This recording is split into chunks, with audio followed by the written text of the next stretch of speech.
નમસ્કાર મિત્રો, સ્વાગત છે તમારું કહાનીઓનો ખજાનોમાં। અહીં તમને પ્રેમ કહાનીઓ, રહસ્યમય વાર્તાઓ, પ્રેરણાદાયક કિસ્સાઓ, ઐતિહાસિક ગાથાઓ અને દિલને સ્પર્શી જાય એવી ગુજરાતી સ્ટોરીઝ મળશે।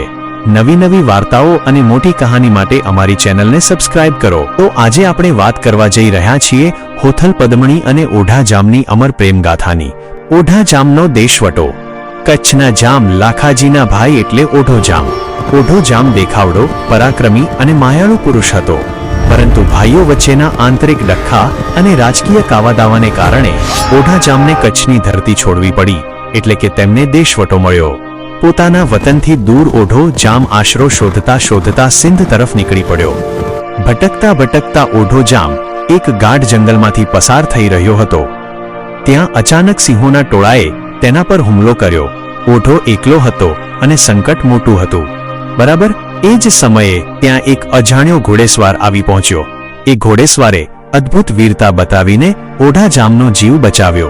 જ્યારે એ ઘોડેસવારે પોતાનું મોઢું ખોલ્યું અને માથાનો સાફો હટાવ્યો, ત્યારે ઓઢો જામ આશ્ચર્યચકિત થઈ ગયો।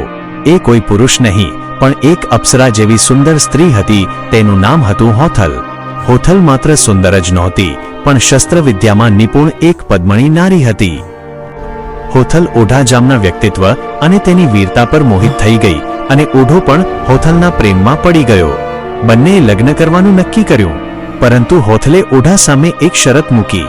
હું તારી સાથે લગ્ન કરવા તૈયાર છું, પણ મારી એક શરત છે કે તું ક્યારેય કોઈની સામે મારી સાચી ઓળખ જાહેર નહીં કરે। દુનિયા મને એક સામાન્ય સ્ત્રી તરીકે જ જાણે। જે દિવસે તું આ શરત ભંગ કરીશ, તે જ ક્ષણે હું તને છોડીને ચાલી જઈશ। ઓઢા જામે આ શરત સ્વીકારી લીધી। બંને જંગલમાં જ લગ્ન કર્યા અને એક ગુપ્ત જગ્યાએ પોતાનો સંસાર શરૂ કર્યો। સમય જતાં તેમને ત્યાં 2 દીકરાઓનો જન્મ થયો, જેમના નામ જેઠવો અને જખરો રાખવામાં આવ્યા। વર્ષો વીતતા ગયા। એકવાર ઓઢા જામના વતન કચ્છમાં દુશ્મનોએ ચડાઈ કરી અને ગાયોનું ધણ વાળી ગયા। વતનની વહારે જવું ઓઢા માટે ફરજ હતી। તે હોથલ અને પોતાના દીકરાઓ સાથે કચ્છ પાછો ફર્યો। એક પ્રસંગે ઓઢાના ભાઈઓ અને દરબારીઓ વચ્ચે સ્ત્રીઓના રૂપ અને ગુણોની ચર્ચા ચાલી રહી હતી। બધા પોતપોતાની પત્નીઓના વખાણ કરતા હતા। આવેશમાં અને અભિમાનમાં આવીને ઓઢો જામ હોથલની શરત ભૂલી ગયો। તેણે ભરી સભામાં કહી દીધું કે મારી પત્ની કોઈ સાધારણ સ્ત્રી નથી, એ તો મહાપરાક્રમી હોથલ પદમણી છે, જેણે એક સમયે સિંહોને ભગાડી મારો જીવ બચાવ્યો હતો। જ્યારે ઓઢો ઘરે પહોંચ્યો ત્યારે હોથલની આંખોમાં આંસુ હતા। તેણે કહ્યું, ઓઢા, તે તારું વચન તોડ્યું।